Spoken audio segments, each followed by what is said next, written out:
परिचय। जैसे कि हम पहले भी चर्चा कर चुके हैं कि जंतुओं की लगभग 12 लाख जातियां स्पीशीज पाई जाती हैं, जो कि उनके जीव की विविधता को दर्शाती है। ये सभी जंतु एक दूसरे से अपनी अपनी वासस्थान, संगठन के स्तर, शारीरिक संरचना, सम्मिति, देह गुहा यानी प्रगुहा, जनन परत, गमन के प्रकार, श्वसन, उत्सर्जन, जनन आदि में एक दूसरे से बिल्कुल भिन्न होते हैं। जंतु यूकोरियोटिक, बहुकोशिकीय तथा परपोषी जीव होते हैं। जंतु कोशिका में कोशिका भित्ति नहीं पाई जाती। अधिकतर जंतु गतिशील होते हैं। अपने अपने वासस्थानों के आधार पर जंतु जलीय यानी मछली, स्थलीय यानी सरीसृप, स्तनधारी, वायवीय यानी पक्षी होते हैं। अपनी संगठन के स्तर के आधार पर जंतु कोशिकीय संगठन यानी स्पंज अथवा उत्तकीय संगठन यानी सेलिट्रेटा वाले होते हैं।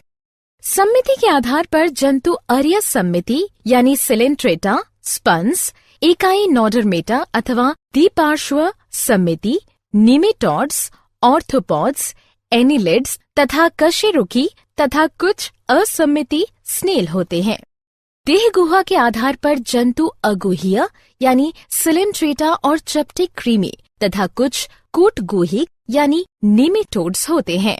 जनन परतों के आधार पर जंतु द्विकोरिक यानी स्पंज, सिलेंट्रेटा अथवा त्रिकोरिक यानी चपटे क्रीमी से लेकर स्तनधारी तक होते हैं। चलो अब हम प्राणी जगत के विभिन्न संघों के कुछ मुख्य गुणों व उदाहरणों की चर्चा करेंगे। उद्देश्य। इस पाठ के अंत में आप निम्न करने में सक्षम हो जाएंगे: प्राणी जगत के गुणों को समझना, प्राणी जगत के भागों को पहचानना, प्राणी जगत के वर्गों के गुणों को समझना, नाम पद्धति को समझना। संघ पोरीफेरा। क्या तुम जानते हो कि पोरीफेरा शब्द ग्रीक भाषा के पोरस अर्थ छिद्र तथा फेर्रे यानी दिखाई शब्द से मिलकर बना है, जिसका अर्थ है वह प्राणी जिसके पूरे शरीर पर अनेक छिद्र उपस्थित हों।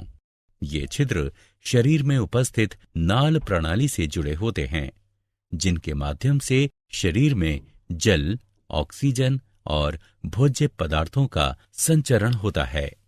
सिर्फ एक समूह को छोड़कर संघ पोरीफेरा के सभी प्राणी स्थावर तथा लवणीय होते हैं। ये सभी प्राणी स्पंज कहलाते हैं।